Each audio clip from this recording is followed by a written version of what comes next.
ఆపద వచ్చినప్పుడు ధైర్యంగా ఉంటే దాన్నుంచి సగం బయటపడ్డట్టే. మాటలలో పరిమితిని, చేతలలో అపరిమిత సామర్థ్యాన్ని చూపించగలగడమే ఉత్తమ వ్యక్తిత్వ లక్షణం. పుస్తకాలు, స్నేహితులు కొద్దిగా ఉన్నా మేలైనవిగా ఉండాలి.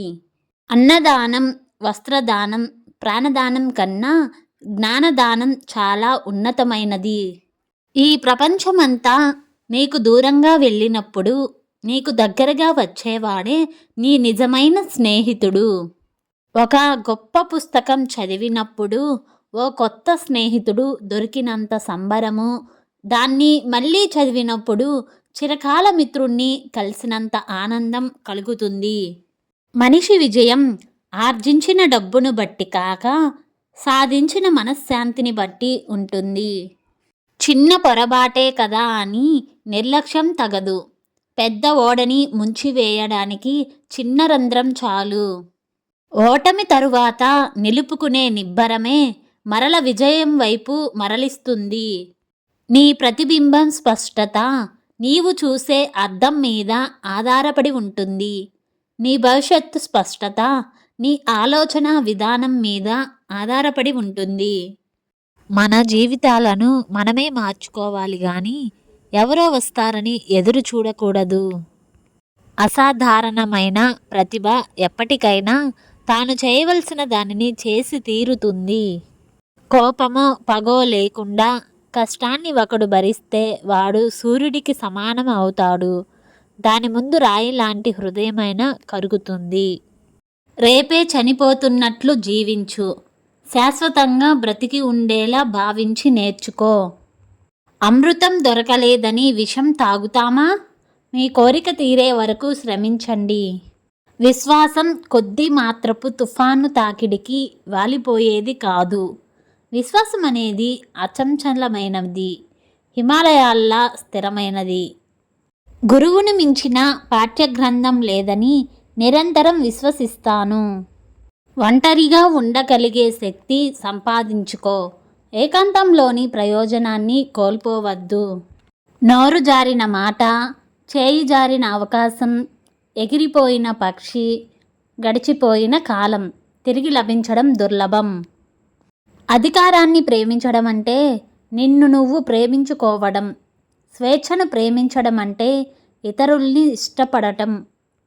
జీవితంలో వైఫల్యాలు భాగమని గ్రహించేవారు వాటి నుండి గుణపాఠాలు నేర్చుకోవచ్చు. ముసలితనం అంటే శారీరక శక్తి క్షీణించడం కాదు, మనోబలం సన్నగిల్లడం. సత్యం శాశ్వతమైనది. సత్యమే పలుకుట వలన మనిషి గౌరవం పెంచుతూ మానవత్వ విలువలను కాపాడిన వారం అవుతాము. వెలుగు ఎక్కడ ఉంటుందో నీడ కూడా అక్కడే ఉంటుంది. జీవితం ఒక అపూర్వ వరం. దాన్ని చరితార్థం చేసుకోవాలి. విజయం సాధించాలంటే మొదట చేసే పనిని ప్రేమించాలి. స్నేహాన్ని నటించే మోసగాడి కన్నా ద్వేషాన్ని వెలిగక్కే శత్రువు మేలు. కనిపించే దాన్ని చూడటానికి కళ్ళు చాలు, కనిపించని దాన్ని చూడటానికి వివేకం కావాలి. ఆనందంగా పనిచేయడం గొప్ప ఆరోగ్య సూత్రం. ఓటమి పొందడం నేరం కాదు. కష్టాల్లో ఉన్నప్పుడు మిత్రులు దూరమైనారని బాధపడకు. ఎందుకంటే నీవు ఒక్కనివే జయించగలవని వారు నమ్మినందుకు నీవు సంతోషించు. విజయం సాధించగలమనే విశ్వాసం ఉన్నవారు విజయం సాధించి తీరుతారు. అన్ని వేళలా విజయమే అంతిమ లక్ష్యం కాదు. అపజయం మరణమూ కాదు. రెండింటికంటే ముఖ్యమైనది ధైర్యం. విజయానికి కావలసినది బోలెడంత సమయం కాదు, ఉన్న కొద్ది సమయాన్నైనా సద్వినియోగం చేసుకోవాలన్న సంకల్పం, చేసుకోగల సామర్థ్యం. అంధుడికి అద్దం ఇవ్వడం ఎంత నిష్ప్రయోజనమో మూర్ఖుడికి మంచిని బోధించడము అంతే. శ్రమయే మనుషుల్ని అదృష్టవంతుల్ని చేస్తుంది. ఆత్మగౌరవం, ఆత్మనిగ్రహం, ఆత్మజ్ఞానం అనే 3 అంశాలే జీవితాన్ని ఉన్నత శిఖరాలకు చేరుస్తాయి. సుదూరంలో అస్పష్టంగా కనిపించే దానికన్నా మిన్నంగా స్పష్టంగా కనిపించేది మన లక్ష్యం కావాలి.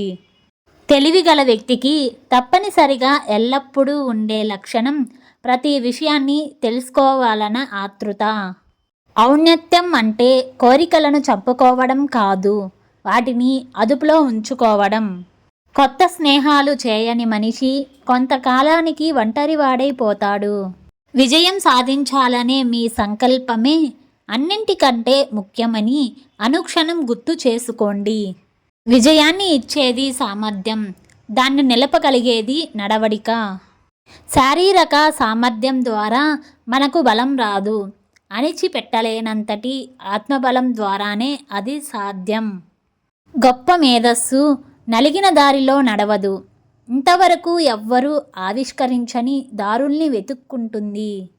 అధ్యాయం ప్రారంభించిన తరువాత కానీ మన అజ్ఞానం తెలిసి రాదు. దృఢమైన సంకల్పం, స్థిరమైన కృషి ఉంటే విజయం తప్పక లభిస్తుంది.